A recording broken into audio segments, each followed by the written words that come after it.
ನಮಸ್ಕಾರ. ಇವತ್ತು ನಾವು ಒತ್ತಕ್ಷರಗಳನ್ನು ವಿಭಜಿಸಿ ಬರೆಯುವುದು ಅಂದರೆ ಒತ್ತಕ್ಷರಗಳನ್ನು ಸ್ಪ್ಲಿಟ್ ಮಾಡಿ ಬರೆಯುವುದು. ಈಗ ಒತ್ತಕ್ಷರಗಳನ್ನು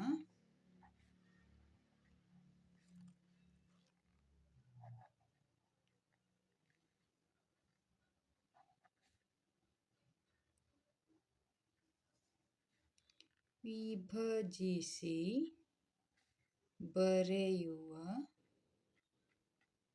ಕ್ರಮ. ಸೊ ಇಲ್ಲಿ ಒತ್ತಕ್ಷರಗಳನ್ನು ಯಾವ ರೀತಿ ನಾವು ಸ್ಪ್ಲಿಟ್ ಮಾಡೋದು ಅಂತ ನೋಡ್ಕೊಳ್ಳೋಣ. ಮೊದಲನೇದಾಗಿ ಈಗ ನಾವು ಫಾರ್ ಎಕ್ಸಾಂಪಲ್ ಕನ್ನಡವನ್ನು ಯಾವ ರೀತಿ ಸ್ಪ್ಲಿಟ್ ಮಾಡೋದು. ನೆಕ್ಸ್ಟ್ ಈಗ ಮತ್ತೆ ಎರಡನೇದು ಕಣ್ಣು,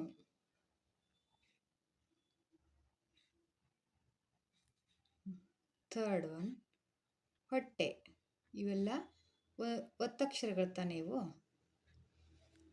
ಸೊ ಈ ಒತ್ತಕ್ಷರಗಳನ್ನು ಯಾವ ರೀತಿ ಸ್ಪ್ಲಿಟ್ ಮಾಡೋದು ಅಂತ ನೋಡೋಣ. ಮೊದಲನೇದಾಗಿ ಕ ಪ್ಲಸ್ ಅ. ನಕ್ಕೆ ಒತ್ತು ಬಂದಿದೆ. ಸೊ ನ 2 ಟೈಮ್ ನಾವು ವ್ಯಂಜನವನ್ನು ಮಾಡಿಕೊಂಡು ಅದಕ್ಕೆ ಕಣ್ಣ ಅ ಕಾಮ ಡ ತಗೊಳ್ಳೋಣ. ಇವಾಗ ಡಕ್ಕೆ ವ್ಯಂಜನ ಮಾಡಿಬಿಟ್ಟು ಅ ಮಾಡ್ಕೊಳ್ಳೋಣ. ಓಕೆ, ನೆಕ್ಸ್ಟ್ ಕಣ್ಣು. ಇಲ್ಲಿ ಸೇಮ್ ಬರುತ್ತೆ. ಕಕ್ಕೆ ವ್ಯಂಜನ ಬರುತ್ತೆ, ಅ ಬರುತ್ತೆ, ನು. ಇಲ್ಲಿ ಬಿಗ್ ನ ಇರೋದ್ರಿಂದ ಬಿಗ್ ನ ತಗೊಳ್ದು.